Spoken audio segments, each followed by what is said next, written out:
Salut, pour ceux qui ont l'habitude de nous suivre, vous, voilà, vous remarquerez que nous avons l'habitude de faire des vidéos vraiment techniques sur les analyses statistiques et sur les méthodes de recherche. Mais aujourd'hui, nous avons jugé bon de faire une vidéo sur un sujet très important, n'est-ce pas, qui va aider le chercheur que vous êtes dans votre recherche. Nous voulons vous aider à améliorer la productivité et le succès de vos recherches. Donc, nous voulons parler d'un sujet non les moindres, n'est-ce pas? C'est comment définir des objectifs SMART, voilà, en tant que chercheur.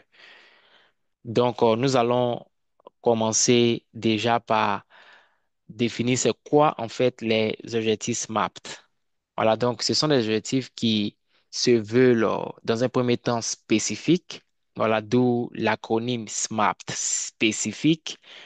Donc, dans un deuxième temps, ces objectifs se veulent en même temps mesurables. Ces objectifs se veulent aussi atteignables. Ces objectifs se veulent pertinents. Ces objectifs se veulent temporels. Donc, l'importance d'avoir des objectifs SMART, ça, c'est pour vous fournir en fait la clarté, la direction et la motivation en tant que chercheur. Voilà, donc, voilà, c'est bon de savoir utiliser les techniques ANOVA, tester, etc., n'est-ce pas? Les modèles de régression linéaire. C'est important de connaître la méthodologie de recherche, mais c'est aussi important, n'est-ce pas, de se fixer des objectifs SMART, des objectifs qui sont spécifiques, mesurables, atteignables, pertinents et temporels. Donc, dans cette vidéo, nous voulons vous aider, n'est-ce pas, à aboutir à cela. Car si vous arrivez à le faire, vous allez voir que votre productivité en tant que chercheur va augmenter. Voilà, et vos rendements, voilà, vont se sentir. Donc, c'est important. Donc, nous allons aborder un peu chaque thème de façon spécifique. Qu'est-ce qu'on entend par un outil spécifique en tant que chercheur? Et à la fin, nous allons vous donner un exemple pratique. Et c'est un exemple que si vous y mettez et que vous arrivez à vous définir un outil SMART pour vos recherches, vous allez voir que, voilà, comme je le disais tantôt, votre productivité va vraiment augmenter. Donc, spécifique, qu'est-ce qu'on entend par là? Donc, ce sont des objectifs qui doivent être clairs. Voilà, il doit vraiment être clair. Et pour répéter encore l'expression, n'est-ce pas, ça doit être spécifique. Voilà, ça doit pour concentrer vos efforts. Donc, si votre récit n'est pas clair, en fait, vous ne pourrez pas concentrer vos efforts. N'est-ce pas? Je pense que dans la vie courante, par exemple, lorsque vous partez au marché, que ce soit au supermarché ou même marché par terre, vous avez un objectif précis. Si vous partez, par exemple, pour acheter des tomates, voilà, et vous irez vous acheter des tomates. Mais sans objectif clair, en fait, vous allez voir que c'est difficile de concentrer vos efforts parce que quand vous entrez dans un marché, par exemple, si un marché par terre, tout le monde veut votre attention, en fait, n'est-ce pas? Donc, si vous n'êtes pas vraiment clair, spécifique, vous ne pourrez pas concentrer vos efforts sur l'objectif que vous aviez en tête. Donc, un exemple d'objectif vague, c'est par exemple, quelqu'un dit par exemple, je veux améliorer mes compétences en recherche. C'est un objectif vague. Voilà, c'est vague parce que ce n'est pas spécifique. Voilà, tout simplement. Mais on peut rendre cet objectif un peu plus spécifique en disant, par exemple, je veux suivre un cours sur les méthodes statistiques avancées d'ici la fin du deuxième trimestre, dans le but, par exemple, d'améliorer mes compétences de recherche. Donc, on voit que ici, il y a un effort. En fait, l'effort, c'est suivre le cours, en fait. N'est-ce pas? Donc, on se concentre sur ça, en fait, et on suit ce cours sur les méthodes statistiques avancées d'ici la fin du deuxième trimestre. Mais lorsqu'on dit que, par exemple, je veux améliorer mes compétences, cet objectif-là ne donne pas des pistes, en fait. C'est pas spécifique, c'est pas clair. Voilà, donc c'est un peu ça ce qui concerne spécifique, mesurable. Il faut que cet objectif-là soit, sinon, ait des critères pour mesurer le progrès. Comment est-ce que vous arrivez à mesurer le progrès de vos objectifs? Ce qu'on entend enseigner ici, par exemple, ça va vous aider et dans vos recherches et dans votre vie active et dans ma vie active. Voilà, quelqu'un disait comme ça qu'on ne peut pas arriver au sommet d'une montagne par accident, n'est-ce pas? Donc, pour arriver au sommet d'une montagne, ça demande une préparation, une planification. C'est un objectif qu'on se fixe, en fait, n'est-ce pas? Donc, de la même manière, si vous voulez vraiment être productif dans vos recherches, il va falloir vous fixer des objectifs, mais les objectifs vagues ne vont pas vous mener à, où vous voulez aller, en fait. Ce sont des objectifs qui sont SMART. Donc, c'est le but vraiment de cette vidéo. Donc, mesurable. Les objectifs doivent avoir des critères pour mesurer le progrès. Un exemple de l'objectif mesurable, c'est soumettre 2 articles de recherche à des revues chaque année. On voit qu'on peut mesurer, en fait. Ça veut dire qu'à la fin de l'année, par exemple, si j'ai soumis un seul article, je n'ai pas, voilà, je n'ai pas pu atteindre mon objectif. Si je n'ai pas soumis d'article non plus, je n'ai pas atteint mon objectif. Mais quand j'ai pu soumettre 2 articles de recherche à des revues, donc l'objectif est atteint. Voilà, donc c'est un exemple d'objectif mesurable qui est là, donc atteignable. Qu'est-ce qu'on entend par atteignable? Ça veut dire que vos objectifs doivent être réalistes et réalisables. Voilà, parce que ça ne sert à rien de se fixer des objectifs que vous ne pouvez pas atteindre vous-même, en fait. C'est se blaguer soi-même, n'est-ce pas? Se mentir à soi-même. Donc, il faut que vos objectifs soient réalistes et réalisables. 2 choses importantes. Donc, un exemple d'objectif atteignable, c'est collaborer avec 2 autres chercheurs pour mener une étude conjointe. Par exemple, si vous n'êtes pas outillé dans une méthode statistique, votre objectif peut-être serait de suivre un cours pour apprendre cette méthode. Parce que si vous dites que vous voulez juste réaliser des recherches en utilisant cette méthode, vous n'êtes pas outillé en fait. Mais si vous dites par exemple que vous voulez réaliser cela en collaboration avec d'autres chercheurs qui peut-être ont l'expertise dans ce domaine, vous voyez que votre objectif maintenant devient atteignable. Sinon, sans ça, il n'est pas atteignable parce que vous n'avez pas, voilà, vous n'êtes pas expert dans ce dont vous voulez faire. Donc, c'est pas atteignable jusqu'à ce que vous appreniez cette méthode. Donc, il faut que ces objectifs également soient atteignables. Donc, on a parlé d'ici là, depuis lors de spécifique, on a parlé de mesurable, atteignable. Donc, et aussi, il faut que l'objectif soit pertinent.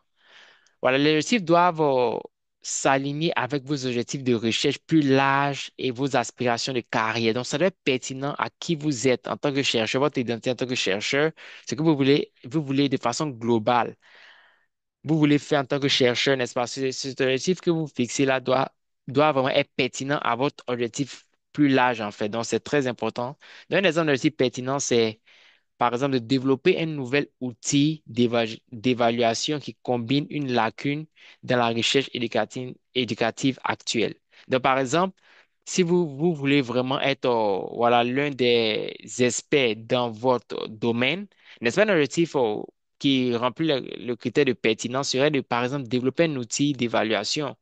Donc, c'est un outil qui va venir combler une certaine lacune qui existe actuellement, en fait. Donc, vous allez voir qu'en faisant ça, ça s'aligne automatiquement à votre objectif de devenir expert, un chercheur expert dans votre domaine, en fait. Donc, c'est pertinent et temporels, ce sont des objectifs qui doivent avoir un calendrier ou une date limite claire. Voilà, donc un objectif aussi qui n'est pas défini dans un temps, n'est-ce pas, on ne veut pas l'atteindre parce on pensera qu'on a toute une vie pour réaliser cet objectif. Donc, c'est important qu'il y ait un aspect temporel à ces objectifs-là. Donc, un exemple, c'est, par exemple, terminer la collecte de données pour le projet en cours d'ici la fin du semestre. Donc, il faut qu'il y ait un volet temporel. Donc, quels sont les avantages, par exemple, des objectifs SMART? SMART. Donc, d'abord, il y a la concentration et la clarté. C'est vous augmentez automatiquement votre concentration et la clarté, en fait. Vous augmentez cela, n'est-ce pas? Et vous venez aussi renforcer votre motivation. Parce que vous avez des objectifs qui sont spécifiques, qui sont mesurables, atteignables, pertinents et qui sont limités dans le temps. Donc, cela vous motive. Vous venez augmenter, vous venez renforcer votre motivation interne, n'est-ce pas, pour pouvoir réaliser ces choses. Et ça vous permet une meilleure gestion des ressources. Parce que si vous avez des objectifs vraiment spécifiques, vous pouvez mieux gérer votre temps, n'est-ce pas? Vous pouvez mieux gérer vos ressources, vos connexions, les collaborations, etc. Ça permet également d'améliorer les performances et les résultats. Donc, c'est très important. Voici des avantages. Voici quelques avantages. Voilà, il y en a plusieurs, n'est-ce pas, des objectifs SMART. Donc, comment est-ce qu'on peut arriver à mettre en œuvre voilà un objectif SMART? Parce que c'est important de savoir, voilà, voici ce que c'est spécifique, c'est mesurable, c'est atteignable, c'est pertinent, c'est temporel. Voici ses avantages, mais comment est-ce qu'on on met cela en œuvre de façon pratique?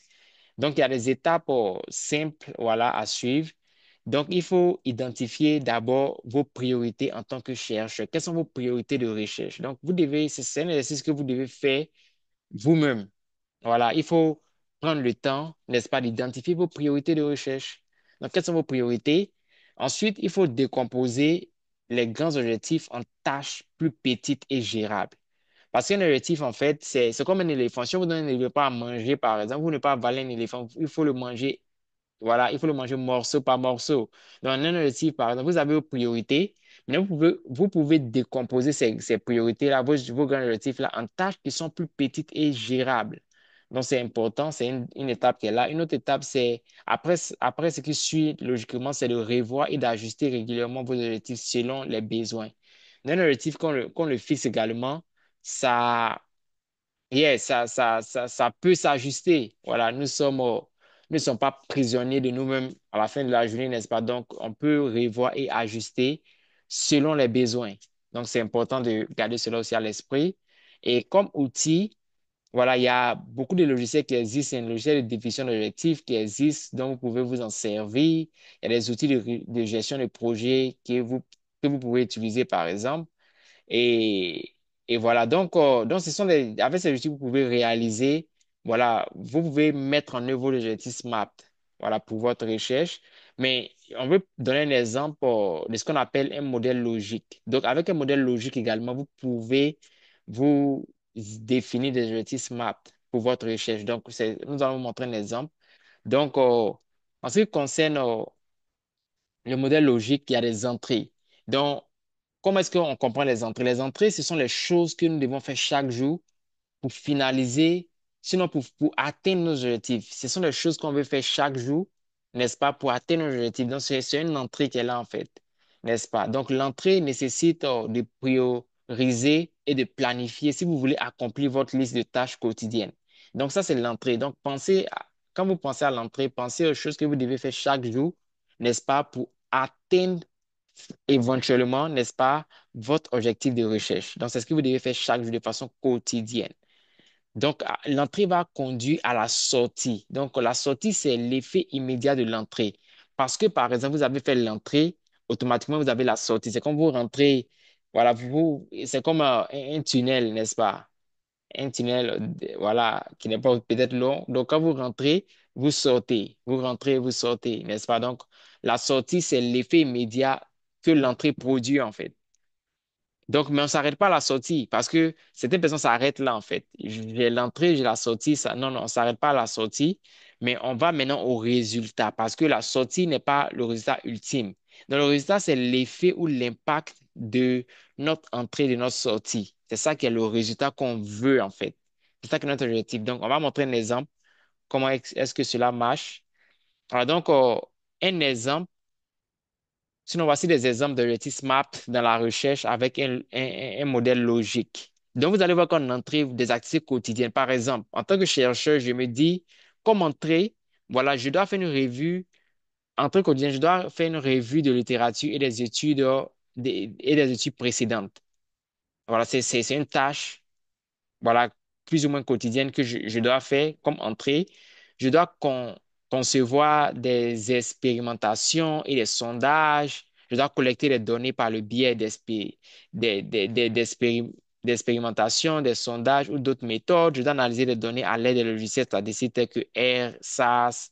Je dois faire la rédaction, la révision des articles de recherche. Je dois participer à des réunions, des collaborations avec des collègues. Je dois encadrer des étudiants diplômés et fournir des retours sur leurs travaux, n'est-ce pas? Donc, ça, ce sont mes entrées. Donc, ces entrées-là vont conduire à des sorties. Et les sorties, ce sont des effets immédiats. Par exemple, en faisant, voilà, en faisant, par exemple, en faisant la collecte des données que je dois faire quotidiennement, n'est-ce pas? J'aboutis à une sortie qui est l'ensemble des données complètes pour l'analyse. Donc, en faisant la collecte des données, j'ai des données que je peux analyser, en fait. Donc, c'est un résultat immédiat de l'activité que je fais quotidiennement. Ensuite, parce que je me mets à faire, à rédiger, n'est-ce pas? Donc, j'aurai un brouillon d'articles, de recherche ou de rapport. Donc, j'aurai un résultat, c'est une sortie. Voilà, donc, parce que également, voilà, je participe à des réunions et des collaborations avec des collègues. Par exemple, j'aurai des présentations préparées pour des conférences ou des réunions. Donc, c'est une sortie qui est là. Et vu que je veux également encadrer des étudiants diplômés et que je veux, voilà, fournir des retours sur les travaux, donc, en ce qui concerne la sortie,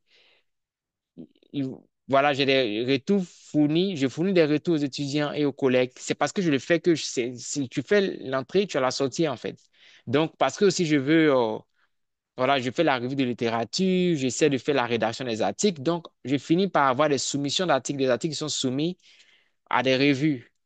Et aussi, je peux, vu que j'ai des articles, j'ai des proposals, je peux également faire des propositions de subventions que je vais soumettre pour financement. Donc, voici les effets immédiats, les sorties. Mais ce n'est pas le but ultime, en fait. Le but ultime, c'est le résultat. Donc, c'est un peu l'idée du modèle logique qui est là, en fait. Donc, on a des entrées, des activités quotidiennes qui vont conduire à des sorties, des effets immédiats, n'est-ce pas? Et ces effets immédiats-là vont conduire à des résultats. C'est là notre objectif SMART, en fait. C'est là nos objectifs SMART qu'on s'est fixés. Donc, au niveau, je vais avoir un impact académique, n'est-ce pas? Donc, et cela va se ressentir par des articles de recherche publiés dans des revues à comité de lecture, augmentation de mes nombres de citations et une reconnaissance dans la communauté académique, en fait. Donc, c'est ça le résultat, c'est l'impact que je vais avoir, en fait, n'est-ce pas? Il y a une contribution au corpus de connaissances dans le domaine. Donc, j'ai un impact académique. Mais vous allez voir que on est parti de ce objectif SMART, n'est-ce pas? Mais on s'est focalisé sur les entrées qui conduisent à des résultats immédiats, qui sont des sorties, et des sorties qui vont contribuer à la réalisation de mes objectifs, en fait, avoir un impact académique. Et au niveau, un autre objectif SMART, c'est un développement professionnel, n'est-ce pas? Donc, en faisant des entrées qui conduisent à des sorties, éventuellement, j'obtiens par exemple des subventions, des financements pour la recherche. J'ai une réputation améliorée et des opportunités d'avancement de carrière. J'ai un encadrement réussi. J'encadre avec succès les étudiants qui contribuent eux aussi à enrichir le domaine. Donc, on va voir que j'ai atteint l'objectif d'avoir un développement professionnel. Et aussi, si mon objectif également, c'est d'avoir vraiment, non seulement être théorique, mais d'avoir, voilà, de pouvoir impacter de façon pratique, par exemple, en faisant ces entrées qui vont conduire à des effets immédiats, qui éventuellement vont conduire à des résultats. Donc, je pourrais avoir je pourrais avoir développé, par exemple, de nouveaux outils et des méthodes d'évaluation, par exemple. Je pourrais mettre en œuvre des résultats de recherche dans des politiques ou des pratiques éducatives, si c'est un domaine éducatif, par exemple. Et je pourrais améliorer les résultats éducatifs basés sur des insights de ma recherche.